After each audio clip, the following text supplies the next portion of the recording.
C'est au Portugal, début avril, qu'a lieu la 4e manche du championnat du monde des rallyes. L'occasion pour Julien Morin de disputer un rallye terre, une surface que le pilote du groupement des concessionnaires Ford a délaissé depuis 3 ans. Donc, comme on l'avait prévu en début de saison, nous voilà donc sur le championnat WRC2 qui avait commencé au Monte Carlo. Et voilà, maintenant nous sommes donc au Portugal pour une manche terre. C'est avec un grand plaisir qu'on revient sur ce rallye. Les voitures sont identiques à celles du mondial, mais avec une bride de turbo réduite pour diminuer la puissance moteur. Après une première boucle prudente due aux routes rendues piégeuses par les fortes pluies des derniers jours, l'équipage de la Ford Fiesta augmente le rythme pour réaliser quelques chronos dans le quintet de tête. Bonne première étape, donc voilà, on est parti un petit peu dans l'inconnu ce matin, on a fait très attention, toutes les premières spéciales, vraiment reprendre notre marque, surtout dans la première. On a vraiment très bien roulé, dans la deuxième spéciale on fait le 3e temps du WRC2, surpris, mais en même temps on était vraiment très bien dans l'auto. Malheureusement, une crevaison en fin de journée lui fait perdre 1 minute.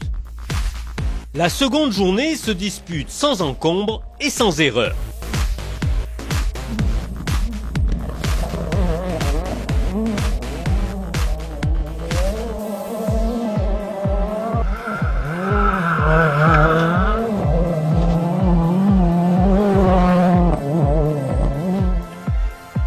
Les champions de France en titre se permettent le luxe de rentrer à l'occasion dans le tiercé de tête.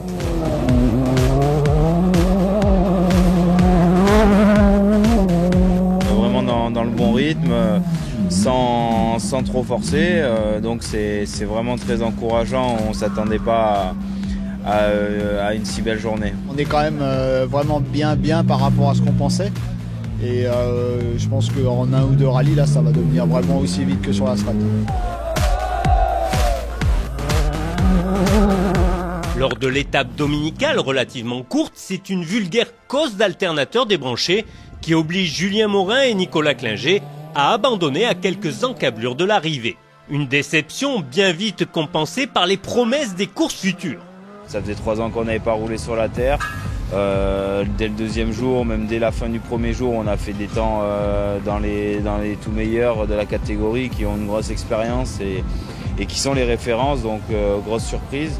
Et voilà, en même temps, ça montre qu'il manque pas grand-chose sur la terre. Donc c'est vraiment très encourageant. Rendez-vous en Sardaigne pour l'épreuve italienne du championnat du monde des rallyes.